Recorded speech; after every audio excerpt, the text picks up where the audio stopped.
today we're gonna make the fresh pesto using the basil from our Earthbox gardens. We've got 3 varieties, but today, to help me with this, I've got my oldest son, Cameron, and my youngest son, Logan. And so they're gonna use their scissors and trim up this basil. So we got 3 varieties. So guys, go ahead and start trimming some of this basil here. Go ahead and snip it about like 3 inches down. Go ahead, good. Don't trim it too low because you want it to come back. So if you trim up about 3 inches, then the basil will grow more basil, and that's what you want. Good, Logan, get some of this basil back here too. Nice. All right, just one more. Logan, trim this one right here. There you go, buddy. Okay, great job. Now guys, walk over this way, carry the scissors like you're supposed to. Okay, now we've got 2 things here. We've got lemon basil and Thai basil. Cameron, why don't you start trimming the lemon basil? Logan, you're gonna trim this Thai basil. Okay, so go ahead, there you go, yep. Because having the 3 different varieties of basil is gonna be just awesome in this pesto. It's okay if it hits the ground. We're gonna wash it. Keep going, we got just maybe do 2 more each. All right, so we got our basil, and then let's go inside and wash it, and we'll start our pesto sauce, all right? Okay guys, we got our fresh basil, we washed it, and put a little salt to get the bugs out too. Now we need to pick the leaves off of it. So do you guys remember how to pick the leaves off the basil? Yep. Yes. So go ahead and start doing it and pile it up here. And remember, there's 3 different varieties in here. I know. Good job, Logan.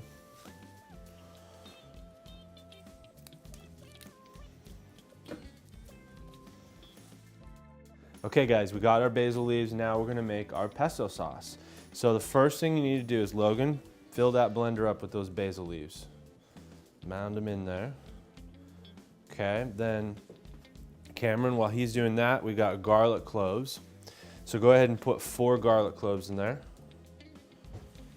2, 3, 4. There you go. Okay. And Logan, cram that in there too. Now go ahead and put all of this olive oil into here. Yep. It's about a cup, but we don't measure here. We're just gonna put a little bit of this and a little bit of that in. Okay. Great. And then I'm gonna grind a little bit of pepper in there while you're doing that.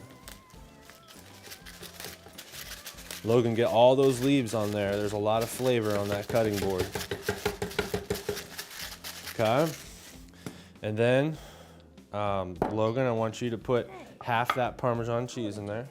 You're gonna do half of these almonds. So traditionally, pesto sauce is made with pine nuts, but you can use any nut. And today we're just gonna use some almonds because I have it in my kitchen and we're gonna make use of it.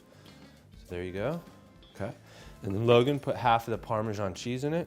And then Cameron, you're gonna put 2 pinches of salt in there. That's a little kosher salt. So Logan, you can go ahead and put this up here and dump it in, okay? Half of it. Wait. There you go, go ahead. Oh, there you go, go ahead. Go ahead. Go ahead, there you go.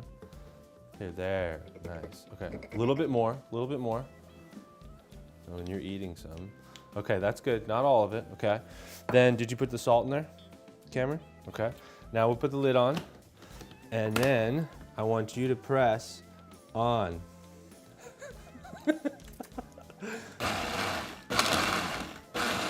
Is that good? All right, see how it's blending together and it's pulsing?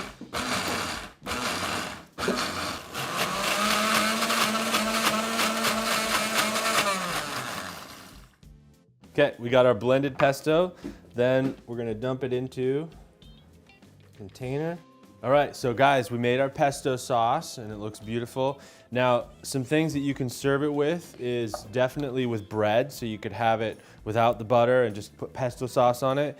You could also do grilled vegetables and have a little pesto sauce with it. Or another thing that I love to do is cook noodles and toss fresh pesto and Parmesan too. So there's a lot of things you could do, and then we already mentioned you can freeze it and save it for later. So guys, thank you. Give me 5 for doing the basil and the pesto. You guys did an awesome job. Thank you so much.